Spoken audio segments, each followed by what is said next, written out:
baiwa.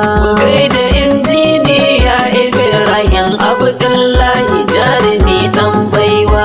Bari in daga birki a nan wasa gwanina, jajirtaccen namiji uban gida ne guna, bujimi jan zaki mai kauda duk kuncina, ga amanar kaina gare ka ya babana mai gida dan baiwa.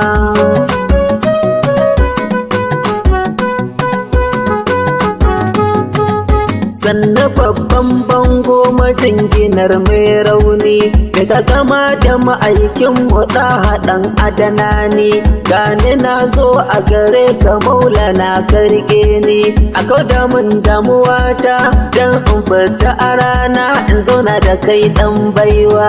Kai da injiniya Ibrahim Abdullahi jarumi ɗan baiwa. Fatan alkhairi na gare ka ya babana, kara caccaza mu a hidimar manzona, babu ranar birki cikin dare ko rana, ko ina muka balla a gana annabi daidai har zuwa ran tsayo.